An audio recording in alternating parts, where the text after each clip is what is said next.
Созылмалы панкреатитті емдеуге бола ма деген сұрақ көп адамды мазалайды. Бүгін осы тақырыпты қарапайым тілмен түсіндіріп көрейік.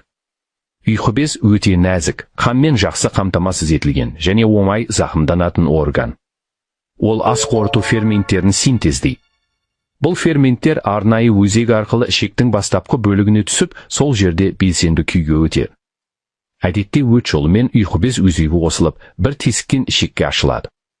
Бұл жерде Оди сфинктері деп аталатын қақпа бар. Ол қажет кезде ашылып, ферменттердің ішекке түсуін қамтамасыз етеді, ал қажет емес кезде жабылады. Егер осы сфинктер дұрыс жұмыс істемесе, мысалы, өт жолдарының дискинезиясында, сыну кезінде немесе өт тастары болғанда өт пен ұйқы без сөлі дұрыс бөлінбейді.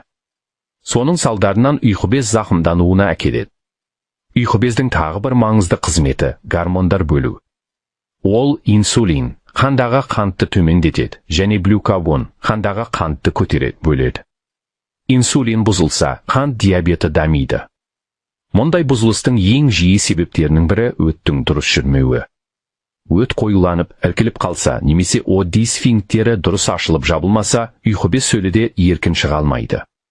Соның салдарынан без ішіндегі қысым өсіп, адам іштің жоғары бөлігінде ауырлық пен ауырсынуды сезеді.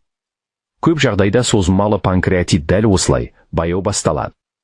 Ұйқы безге ең зиянды факторлардың бірі алкоголь.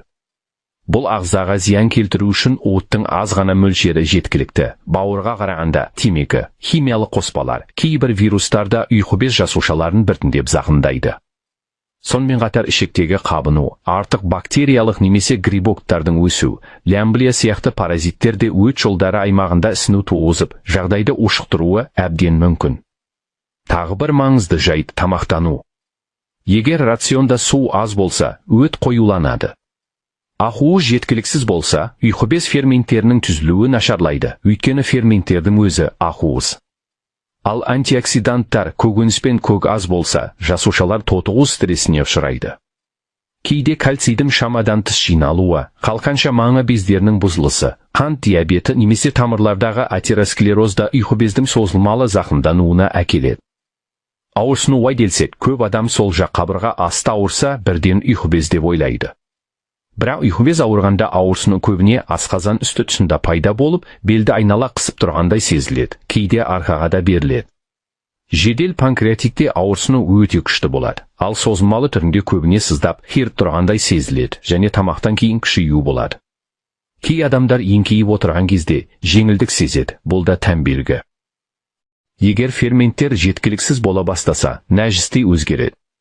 Ол көлемді жағымсыз иісті, көбік тәрізді, ашық түсті болуы. Бұл ас толық қорытылмай жатқанын көрсетеді. Мұны қарапайым капрограмма талдауы арқылы тексеруге болады. Диагностикада УЗИ, кейде МРТ қолданылады. Бірақ УЗИ-дағы диффузды өзгерістер деген жазу әрдайым панкреатит деген сөз емес, мұны көп адам қате түсінеді.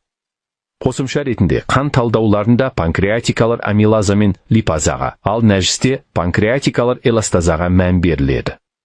Емдеу әрдайым дәрігермен бірге жүргізілуі тиіс, ұйқы бездің кенет қабынуы кезінде міндетті түрде жедел жәрдем шақыру керек.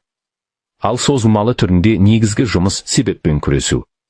Ең алдымен өттің ағуын жақсарту, ішектегі қабынуды азайту, қажет болса артық бактериялық өсуді емдеу маңызды.